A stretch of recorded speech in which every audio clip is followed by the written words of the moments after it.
Hello and welcome to Tech Bits, a podcast from Atama, transformational technology for the modern workplace. I'm James Dancer, Group Technical Director, and in this episode, we're going to be talking about technology, specifically Apple technology, and its evolution and how it helps both gain and retain staff in a business, as well as adding a multitude of other benefits. Again, we're filming this one, so if you're just listening to the audio podcast, check the link in the episode description and you'll be able to watch us doing this if you're that kind of person. So that's the end of the scripted bit. Onwards, we will go through some intros and then talk about some cool stuff regarding tech. So to my left is Keith Martin, Technical Sales Manager at Atama. Hello. Hello, Keith. How are you doing? I'm doing great so far. Excellent. And opposite him, you may remember from the Gadget show, the futurologist, technology influencer, and currently undergoing a PhD in virtual reality. Hey! Jason Bradbury. Hello, Jason. Hello. Hello. How are you doing? You didn't ask how he was. Thank you very You much. didn't ask how I was. Oh, I'm sorry. I'm good, rude. but I'm Rude. good. Just You're for good. everyone, if Yeah? anyone's Just to make actually sure. bothered. Good to know. Okay, I'll make a excellent. note. No, No, genuinely, no, it's that's really looking forward to this. Jason is okay. Good. Thank you. Good. Got I'm that. glad you made a note. Awesome, right. And opposite me is Julian Fern, Head of Sales at Atama. And also in the room, we have Ryan from our marketing team to make sure I don't say something I'm not supposed to. And we have Matt and Zach filming. So, on to what we're supposed to be talking about today rather than intros.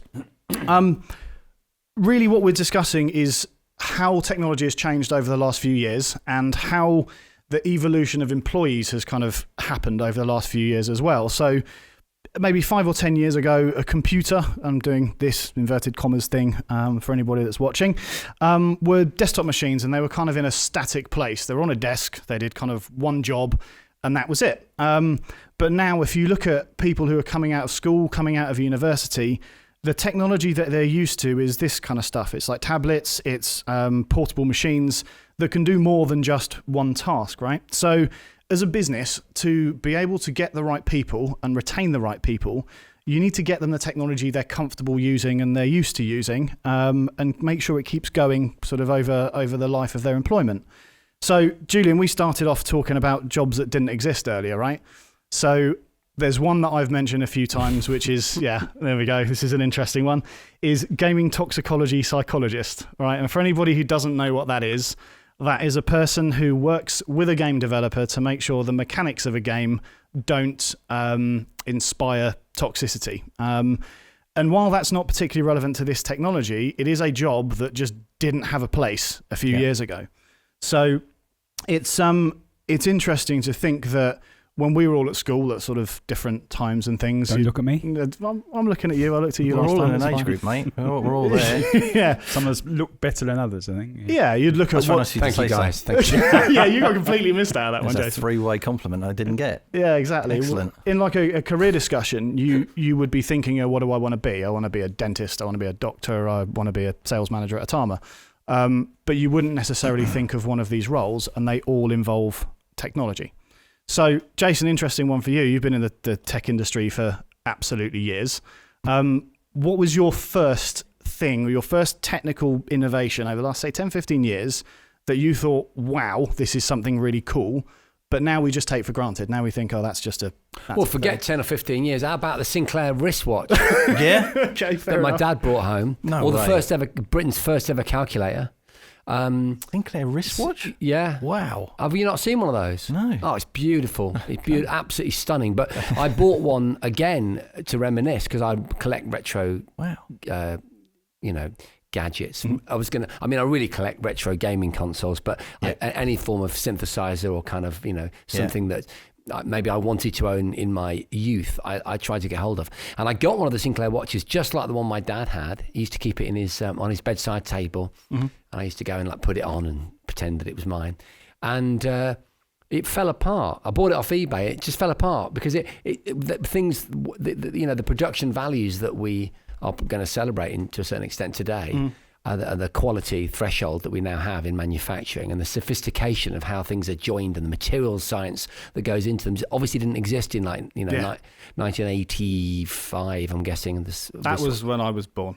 I don't know. It was maybe younger than that because my dad was used to bring all these prototypes home from the early generation of computer and consumer electronics manufacturers because he ran a plastics company. And so the wristwatch, the digital watch, the calculator, the first generation of home gaming consoles. I mean, I've got a I almost said I've got a Woody. Because I have an Atari 2600. Okay. Right. I'm not going to explain what that means. If you don't know what that means, then you're not old enough. And it's entirely appropriate that that's what you called it. Well, as it was well, a if you know what gaming it is. console with a piece of wood on the front, or Yeah. fake wood. Fake wood, And but I mean, okay, I'm going to go with that. Okay. The 1979 Atari 2600. What I was playing with there, playing effectively different versions of Pong in the shape of a combat game or Super Breakout or whatever. Little did I know that was going to lead to a generation who drop into whatever battle royale game is de rigueur at the moment, with multiple layers of multiplayer interactivity and goal-driven play and power-ups and all the rest of it. The modern gaming kind of ecosystem that grew from that box. It's extraordinary. I would never have guessed that. Yeah. So now, if you then compare that to what you've got in front of you, an iPad, which is a multitude of times more powerful than that. Yeah. And in fact, my goodness. we were talking earlier about what was the order of magnitude greater that the iPhone was than the computer that landed us on the moon, and that was 100,000 times. I think times.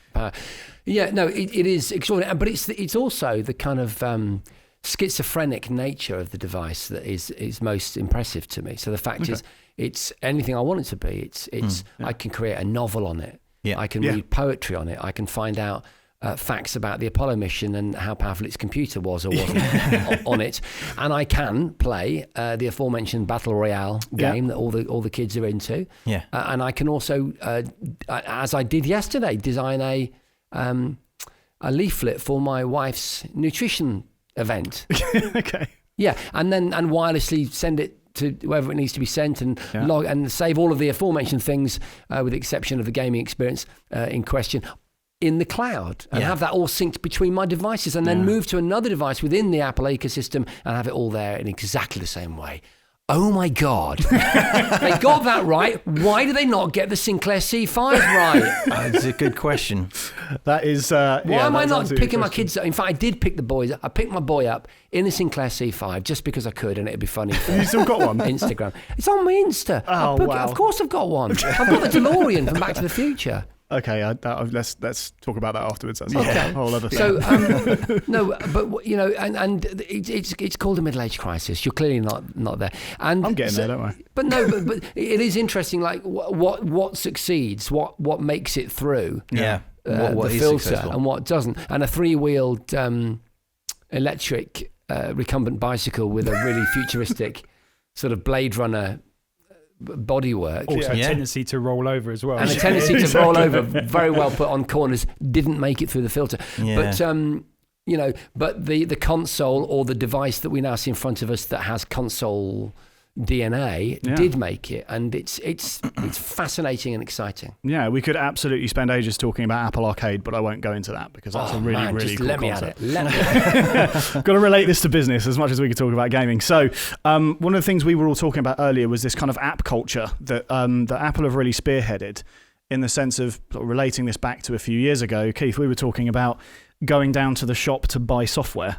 Yeah. You remember that? Yeah, that was I a do. thing. I remember doing that. Or receiving it in the post in a disc. Even better. Or on the front of a Multiple magazine. Yeah, that's right. That's the other one. Yeah, that's good. And also, you get a computer game and install it on something, and that's all that would happen with that computer game. Yeah. It would never change. It was still with no downloads, no uploads, no online anything Updates. at all. Updates and that kind of thing. Yeah. So I remember installing operating system software and things. Be multiple floppy disks. You'd sit there. You'd kind of put the disk in. You'd wait a minute. You'd do a bit of an install. Put another one in. And you'd be going for absolutely ages. But now the sort of the general culture, and again, sort of relating back to business and the kind of people that are going into business now, they just expect stuff to be there, right? I've just got to jump back in with a battle royale game. Go for it. Mentioned because now this is really interesting. Okay. In terms of the evolution that we're looking at, right? Yeah. You'll know that one of the largest concurrent sort of streaming spectator events this year, I'm not talking about a certain boxing match, was the updating of Fortnite, and the implosion of the gaming universe as a visual spectacle watched by millions and millions of people. Yeah. And it happened over something like 24 hours. I'm sure people listening will correct me, but it was a day or a couple of days. Yeah. And it was literally just a black hole in the middle of the screen. Black hole thing, yeah. And so what we're saying is, not only have we gone from, I mean, I love the idea that for you, that floppy disks are old. I mean, I'm old enough to have been sat there with a two-page. Oh, what was the magazine where you get someone to read it out? He's Crash, 2 pages of Crash magazine, and very carefully copying the code by hand and then saving it on tape. So to go from that to the actual upgrade itself being a spectacle in real time, streamed live, it's become a thing. Isn't that amazing? I would never have how could you have predicted that? Yeah, well, absolutely. You couldn't. And it's this kind of amazing. Everything's instant, everything's available kind of thing that's going on as well. And so I mentioned things like app culture because from a business perspective, you want stuff to be there, like now, right? You want to go on your iPad, you want to go on your Mac, and you want to click a button and you get the app that you want when you want it. But jump into there, we get in businesses where, someone goes and asks, how do I resolve or solve this problem? I know jokes aside, but people go, there's an app for that. Yeah, there is. Yeah. And there's the things we're seeing a lot more with our customers when we're talking to our customers about using the technology. It's a lot of things there we're trying to resolve or trying to improve in business is a downloadable app that helps them move forward. Lot of learning material. I know we mentioned games earlier, but regards to how many business apps there are out there, thousands upon thousands of business apps which are benefiting not just the technological generation that's here and growing, but sort of businesses in general. We couldn't trade as a business if we didn't utilise some of the applications that we can use from the App Store. And we'll talk a little bit about the way to deploy all of those and how that's all just nice and seamless and magic now, which is, again, crazy in comparison to what you don't send them in the post anymore. No, we don't send them in the post anymore. No, that's definitely changed. But even some of the stuff like, Jason, you mentioned like handoff earlier, right? So having an ecosystem whereby I can be doing something on my iPhone and then, like visiting a website, reading an article, doing something like that. I can pick up my iPad and pick up exactly where I left off. And I can go sit at my desk. I can go to my MacBook Pro, pick up exactly where I left off again. This kind of thing is what these people that are watching the Fortnite reveal for like 2 days are expecting. They're not expecting to wait. And again, most people will recognise this, but I'm guessing some people watching or listening won't have young kids. And what you may be surprised to learn is that my 9-year-old, along with lots of 9-year-olds around the country, was just handed his iPad. And now everything he does goes through a school homework portal.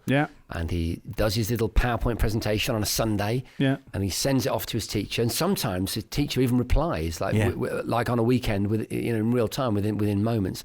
So everything is there. And so what's his expectation going to be? I mean, his expectation is going to be of something that I refer to in my work as a futurologist. And just to put that in context, I work with various corporations and companies generally that are doing events. So they need a keynote or they need someone to speak on, say, AI or automated cars or whatever it be. And that's where I ply my trade as a futurologist. But it's very difficult to predict where his expectations going to lead him. And I suspect it might be into an area that I term the persistent screen. And when I talked about the persistent screen in my futurology stuff, let's say starting 3 years ago, when I started to to explore this idea that content could be seamless and that there was a requirement because we were being fed so much information to carry it with us in the way that, say, social media platforms already do that. Let's say, for example, whatever your favorite streaming service is, you want to continue that experience seamlessly as you move from an environment where you can look at your iPad or your desktop, laptop computer into the back of a taxi, but you need to carry on because maybe what you're watching is, I don't know, maybe it's something to do with what you're about to do at work. Maybe it's a TED keynote. Maybe you need to know what nuclear fusion is all about. I mean, this actually happened to me the other day. I was doing a conference, I think it was for a big HR organisation. Like you needed to know what nuclear fusion was about. Yeah, I did. Okay. I did. I'm happy to put it in context. Go for it. So obviously I talk about stuff at the bleeding edge of development. And And you may be surprised to know that nuclear fusion is going through some really interesting changes where they've apparently, I'm going to sound like I know what I'm talking about now, but I don't. I got it off a TED lecture. But they've managed to stabilise the plasma. Okay, using electromagnetism, I think, or remember, or guess. And that's a critical point that we need to get to in order to stabilise nuclear fusion as a viable form of energy. At the moment, is it tokamak, the machine at the centre? Yes, Jason, that's right. Yeah. Well done. That's correct. That was so convincing. Very well. They Such confidence. Yeah. No, they need to put in more energy than they can get out of it yet. But that apparently is not a problem.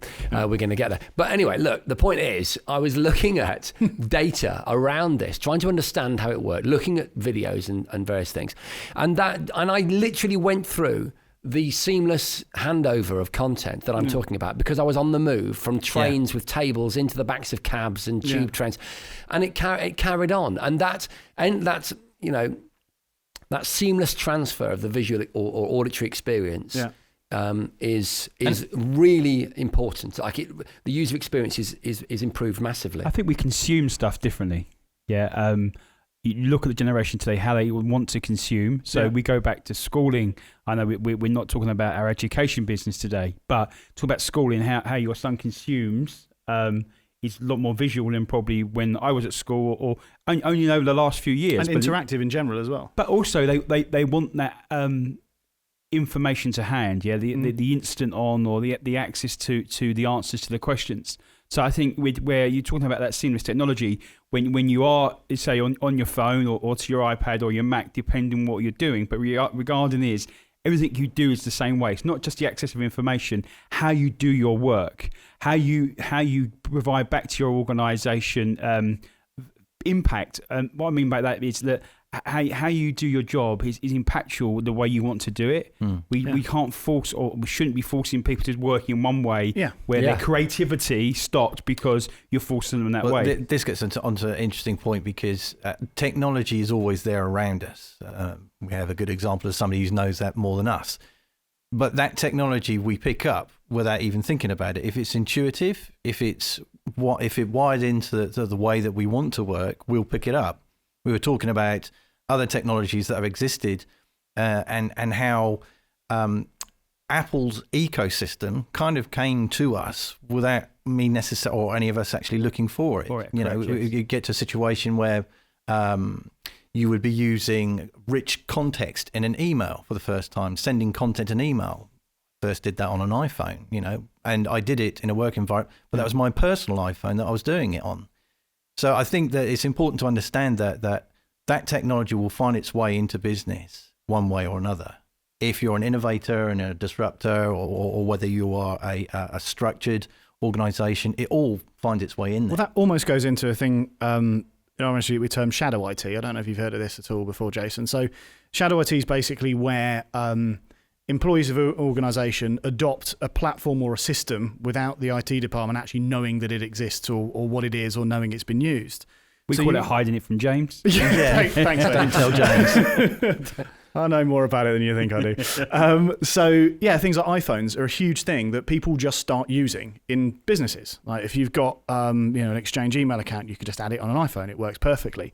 So people already start doing this, and the trick to be a successful business in technology and attract the right people and retain the right people is embracing it, as opposed to trying to kind of keep it on the periphery. Muffle it, yes. Yeah. And what you tend to find is if you embrace it, you get some really awesome features as well. So Keith was talking about the ecosystem earlier, and how, Apple makes everything seamless because they control the hardware, control the software, etc. But there's one thing I'm trying to segue into this, one feature that I really, really love that you guys have heard me all talk about. Is this thing called Sidecar that's quite new. So I'm using this now, from a camera perspective, you can see there's an iPad here, there is a MacBook Pro here. So I'm currently using an iPad as a wireless second display to my Mac. So, okay, there's a cable there, but that's just to power it, that's just to make it charge, yeah. So if we were a business that was like, okay, keep the Apple stuff on the periphery, or make sure that we're limiting it and locking it down as much as possible, you're stopping people from using stuff like this, which is basically the ultimate portable working solution.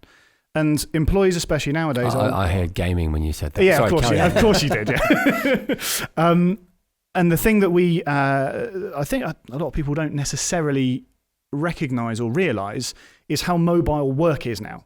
So perfect example is my much better half works for a company who has an office, but nobody ever works there.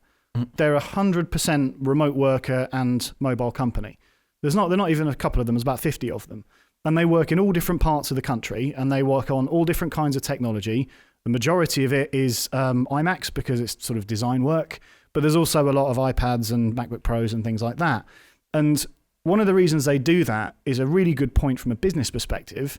It's so they attract the right talent regardless of where that talent lives, which is a huge point because if you look from the outside in and you think, okay, I'm a business, I'm going to explain my recruitment policy to a person from another planet. Like, not that they'd be interested in recruitment specifically, but it's a topic. Might have other things on their mind. Yeah, possibly, but someone with no context of how this stuff works.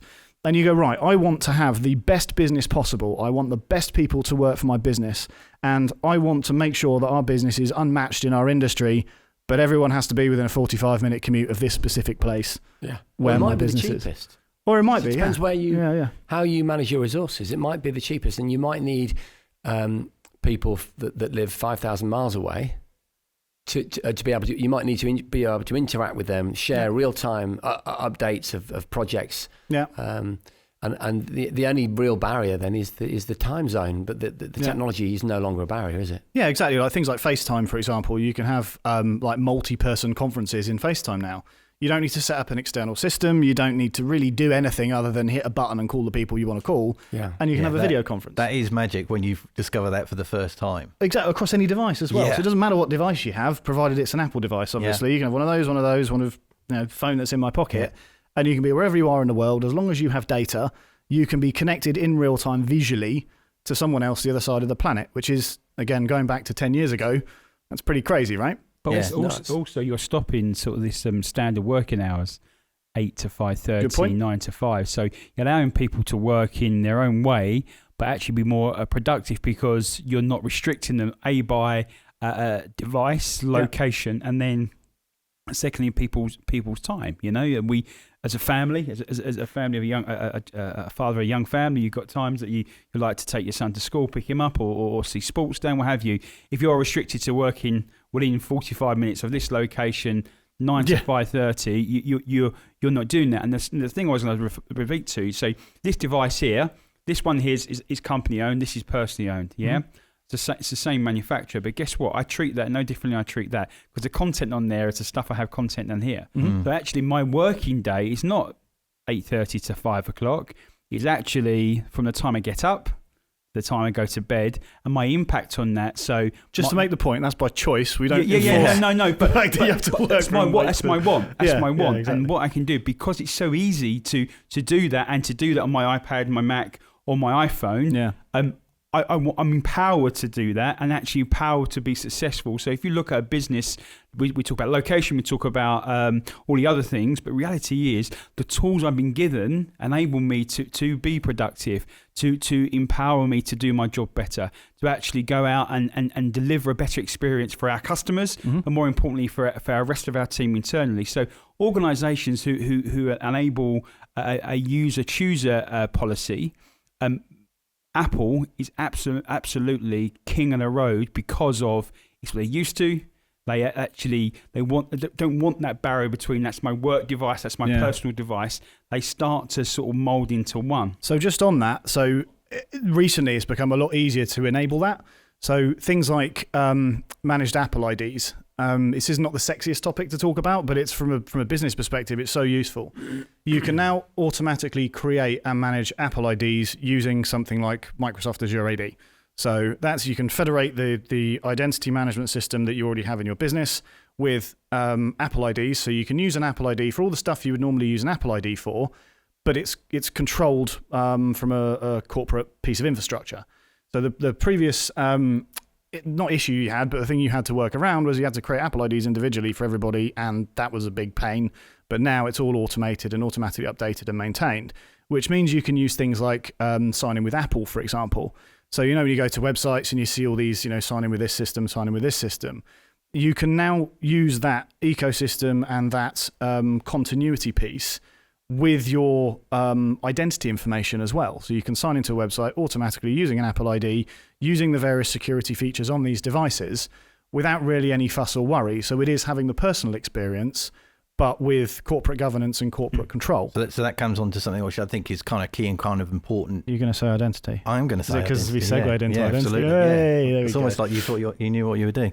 I don't. So we talked about IDs and identity and that kind of thing, and really this is something that's relatively new, I think. And that is, you have an identity. And Jason and I were talking about this earlier and saying how we didn't know you had an identity until you really thought about it. So you'll have an identity against perhaps your email address, you'll have an identity against a particular brand of product that you've bought, and you'll have an Apple identity, and you'll have other technology-based identities. And that identity still sits with you, but no, actually just sits with more than just you.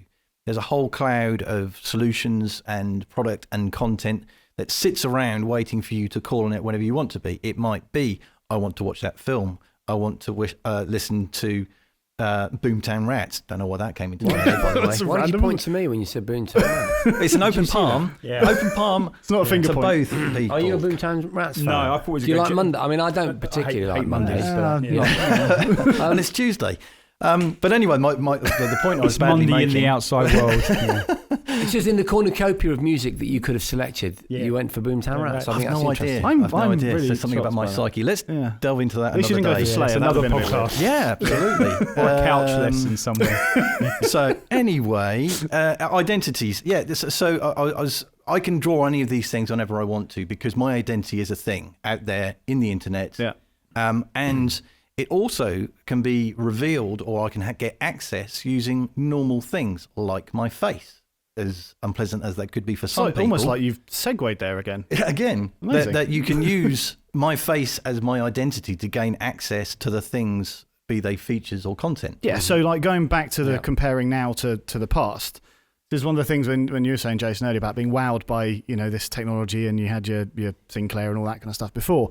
But if you'd have said to someone a few years ago, right, okay, so this is how my phone works now. I get my iPhone out of my pocket, I unlock it with my face.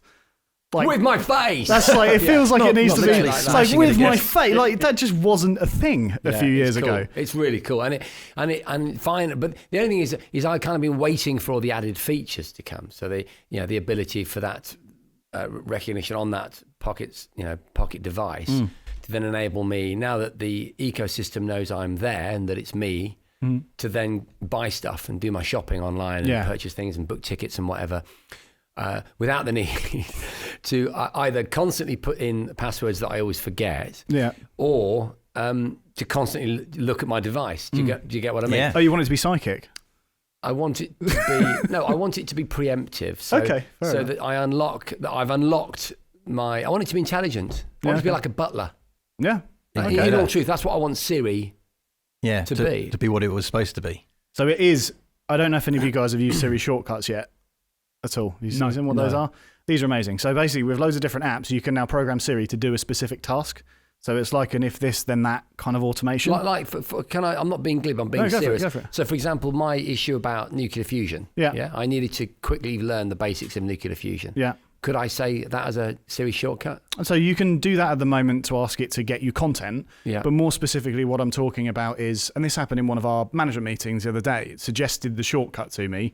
I forgot that Siri shortcuts was a thing. I went, holy cow, this is amazing. So there's a particular application we use for business intelligence. And every time we sit in a management meeting, we need to load up a specific report within this specific application. And so I did that the other day, getting ready for the meeting, and it pops up saying, Siri shortcut suggestion. Would you like to program Siri to open this exact thing in this exact app when you say any phrase you want? So I go, yes. I type in the phrase I want to say, which is, hey, I'm not going to say it actually because that will trigger everything. Yeah. Hey, thing, open opportunities report. And it will just go into the app and open the relevant report. That's really interesting. So we are getting closer to that robot butler thing that you're talking about. But if you think about it right now, back to the kind of nuclear fusion idea, what I want, I don't want Wikipedia. I don't want that, right? I mean, I want Wikipedia, but I also want 7 other vetted sources, some video, some text, and a couple of diagrams. I want them organized in a relatively meaningful fashion, and I want to be able to access them in exactly the way that you said, so that when I'm on stage, I could just say something and almost stealthily look and see these key phrases like tokamak, which I'm not 100% It's a thing. I think confident I'm saying it, but it might be takamak. But you get what I mean. Those are. But when you're pack lunch, no, Siri, it's and so that when I look at my surreptitiously slim tablet, I am just looking at the audience, and they don't even know that I've got all the stuff that I need, so that I can just. So spout it. Interesting thing. I've done the research. I want access to it, and that would be. But if you think about it, what I've just explained doesn't exist. So it could do. Siri, open me a folder on the last 10 things I viewed on nuclear fusion. So what you can start doing now, and this is a thing that when I'm talking to customers about things like AI, they tend to get machine learning and AI a bit confused, right? Machine learning is the thing that occurs to make AI happen, right? And you know this probably better than anybody. And one of the things that makes the Apple ecosystem really good is that they have a thing called ML Kit, which allows you access to the machine learning wizardry and algorithms and stuff that go on in the background. So as a developer, someone like you could have an idea exactly like that, could start developing an app, not have to learn all of the machine learning bits and build it from scratch, but leverage what's already present within the operating system and build your hooks into that. So you effectively have the thing. It's like a home automation version of. So if there's anyone listening and can develop that, Jason will buy that for a lot of money. There you go. It would definitely make my life a lot easier. Yeah, absolutely. And as you know, I don't know if you were segueing into that, but I'm building an AI at the moment. No, but go for it. Well, I talk about exponential growth all the time, and it occurred to me during my research that I don't know if it was, I can't even remember if it was a specific article or it was an idea that I had. I can't remember. But it is clearly the case that what was, $50,000 5 years ago, or 250 grand 10 years ago, is now probably 2,500. Yeah. And sure enough, I did my research, and with the right graphics card and a coder that's far better than I at Python or whatever it is that he's doing. I can't remember what he's using, but I could tell you who I'm using. It's cool. It's a charity. But anyway, I'm not here to publicise. But I figured out I could make my own AI. And it's merely in the same way that I come into my futurology events on a one-wheel sort of hoverboard thingy. Yeah. I want to be able to talk about these important topics in a way that's galvanizing, interesting, and surprising. Yeah. Right. And so that's why I'm doing it. I'm trying. We're slowly beginning to focus on a use case that people will have that eureka moment with, where I say, for example, with my £2,000. Really, I'm looking across at you. It's a gaming rig, because that's the same architecture. That's the stealth. It's the ray tracing and the graphics processing grunt that is also being used in Bitcoin mining. It's that is AI. In fact, Nvidia's Tesla card is one of those go-to kind of brands for AI in an industrial context. Yeah. Well, the same is true of a lot of other graphics cards. But anyway, the point is, we're going to try and see if it can teach itself to play an early retro video game. That's the point. That would be really awesome. Well, I'll bring it back to the family. Well, I don't know. I sort of went off tangent there, I feel. Where did we start? We started talking about machine learning. There we go. So we're talking about ML Kit. So the fact that so it exists, and I need to make use of that. So what you're talking about is, not everyone has access to the tech and the people that you do. But there is to an extent that everybody can learn how to code for the Apple ecosystem. So their programming language Swift is really, really easily accessible. There are businesses that are sort of taking this on and starting to develop their own apps in-house that aren't mega global corporates. They're kind of, small companies with someone who has a talent that can go and learn this and can leverage all of these various different kits. Brilliant. We're not going to talk about AR, but there's an AR kit that's present as well. So people developing their own apps can then develop augmented reality without having to learn all of augmented reality and how it interacts with the hardware, etc. Just touching on that very briefly. We could go on about this for hours now, can't we? Well, no, but there is obviously doing a PhD in VR does pique I know. I kind of give you a little prod there. But Apple in particular, I would say, if anyone owns that space, it's Apple. Mm-hmm. It's not the manufacturers with their headgear from a competitor company. It's Apple, because the easiest way to blow people's mind with an augmented reality experience is to pull out your iPhone or especially your iPad, walk around a car or walk around a painting in a museum. And the business applications for that are are limitless. Well, we talked a little bit earlier about CAD and CAM, right? So if you're a business that uses CAD modeling, you can throw that into an app on an iPad, virtually place it in basically any environment, and then look around it and see how it looks in the environment and extrude it, explode it, do all of the kind of stuff that you can do with AR, but on a device you already have. Yeah. Which is, it's kind of democratized the whole technology, made it accessible to everybody. That's a good phrase, isn't it? Democratized the whole technology. Wow. There you go. But I think it is because nearly everybody has an iPhone, and a lot of people have got iPads as well. And the fact that you can have that and be in a showroom type of environment and say, wouldn't you like to see yourself in a whatever it is? Here you go. Let's do some video of you in that thing. Yeah. Or whether it's something that's technical, or whether it's something that is remote that you are seeing. So one of my favourite uses that I've seen of AR in Apple Kit, and I'm sorry, Ron, I know we said we'd split this out into a separate thing, but let's go for it because it's interesting, is in the construction industry, for example. So you can take an iPad, you can have an app that will measure things like floor plans. Yeah. So you can walk around a building and put little flags where there are corners and just keep pointing the iPad around. When you get to the end, you hit a button and you've got not only a 2D floor plan, you can have a 3D floor plan as well. Yeah. And that saves so much time, and it means anybody can do it if they can point a camera at a wall. But effectively, I know we're talking about certain subjects, but you think about now, how many businesses can utilize this technology? That's just what I was thinking. Yeah. It doesn't have to be construction. If you go back a couple of years, so you talked about sort of the Apple management piece. Yeah. So we've come over that hurdle. So we're helping our friends in IT to be heroes again because they're not saying no to Apple. They're saying yes because it can be managed. Mm-hmm. Yeah, and that can be integrated with the other applications that come from other manufacturers. But more importantly, as I mentioned earlier, it's enabled people just to become a little bit more inventive in the way they work and what they do and how they do it, and make working fun. Yeah, because it's a tougher world out there, and it's not going to get easier. Yeah. As we go forward, I think from our experience here, and I only talk about that and our customers, but the experience is the acquisition of staff, and that's great. But more important, the retention of staff. Yeah, definitely. Keeping them doing what they're doing and wanting to do more. And enjoy their job, but also giving the technology to do that. And going back to some of those things you talk about apps, and we could probably talk about apps for the next 2-3 hours. Yeah, easily. We've all experienced certain things and gone, wow, that is so cool, and it makes my life easier. But actually, we're embracing and empowering our staff to do things like that to make their working life easier, because they can go to somewhere to acquire something, which a lot of the apps that we use here are very cheap, reasonably priced, or free of charge. So actually, it's not a cost to the business, but it gets that individual to do a lot more with their working tools. Yeah, exactly. And just on the basis, I'm conscious of time. I know we could talk about this stuff for hours. One thing I wanted to touch on is, as a business, we've talked about all this amazing technology and all this stuff that you can enable your staff to have and do and be part of, etc.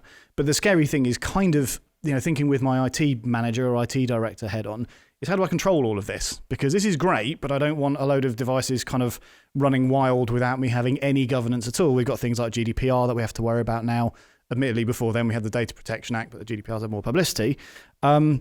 So, Keith, I wanted to lean on you a little bit to talk about management of these devices and the experience. So to set the scene before we go into, all of the detail behind it, admittedly we have another podcast on this, but if you are doing things in the right way and you've embraced the ecosystem and you've got all of the various different components you need, the experience of deploying these devices in a business goes like this. You get a box that comes from your retailer, your reseller. It gets shipped directly to the end user, can be at their house if you like. They take off the shrink wrap, they open the box, they turn the device on, they put in a couple of details like connect it to the internet, whether it's wireless or cabled. They put in the language so it knows what language to talk to them in. And the device, whether it's iPad, iPhone, Mac, whatever it is, will go off, go and get a mobile device management profile before it's even loaded the operating system for the first time, know who it's owned by, know what needs to happen, start installing apps, start applying security settings, and start delivering all of that content to that person. So you don't have to take a box to IT, have a person with a drive doing stuff. Yeah. It just happens automatically. It's those floppy disks on the front of the magazine. There's no need for the floppy disk anymore. It's that same leap. that business has experienced. So it is a massive leap. You're absolutely right. And the experience that we deliver in association with MDM Partners is literally unboxing it and saying, use the product. And that is a massive leap because we've worked for a company before, and I've worked for some other companies. We discussed that. Normally, you had to go away and spend some quality time with a guy in IT, and who didn't want to spend that time. Didn't want to spend time with me at all whatsoever, because I'd ask questions like, "Oh, why have you done that like that?" And they'd say, "Shut up and just do as you're told," kind of thing. That's all gone now. The beauty of enrolling devices with Apple is that there is a mechanism behind it whereby all that can go on in the background.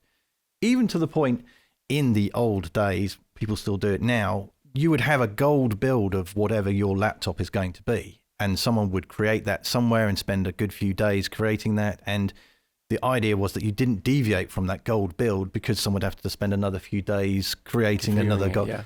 So the now problem was that you then put it onto different hardware with its quirks, and that gold would become tarnished. Absolutely. Good. I like it. That was quality. That's definitely Yeah, but it wouldn't. You're right. We've got to make that point because we need to remember what it was like. Well, yeah, but that's the reality, isn't it? Yeah, it's just that gold build didn't always transfer because someone ordered a slightly different variation, or someone. Yeah, and it certainly wouldn't work with them bringing their own hardware into work. Into the workplace. Or if they were human, that's the problem. Or if they were human. If you integrated with another office, which happens every few years with businesses, and it just it didn't work. That's the thing, is it wasn't a solution. So the way that things work now is that rather than having a gold build, you've already got, in a sense, a gold build on this laptop. Anyway, it comes with the operating system. Comes with the OS. Comes with a suite of elements or productivity tools in it.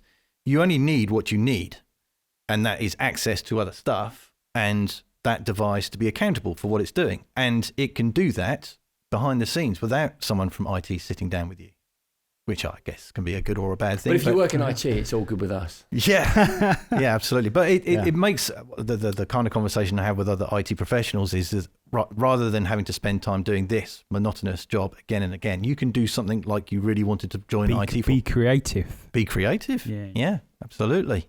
Come up with new ideas and new things. Wouldn't that be wonderful?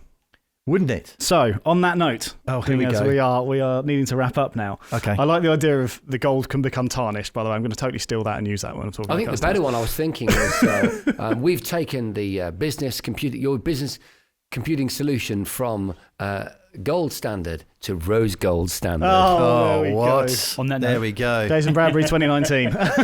It's already registered under his name now. We Thank can't you. use it without Yeah, great. paying royalties for it to... So anyway, that is that for that episode. Thank you for listening, and if you're watching, thanks for watching. If you'd like any more information about any of the topics we've covered today, either get in touch with your account manager or go to atama.tech, that's atama.tech, and click the contact button in the top right hand corner of the page. Thank you very much, gentlemen. Thank you. Thank you.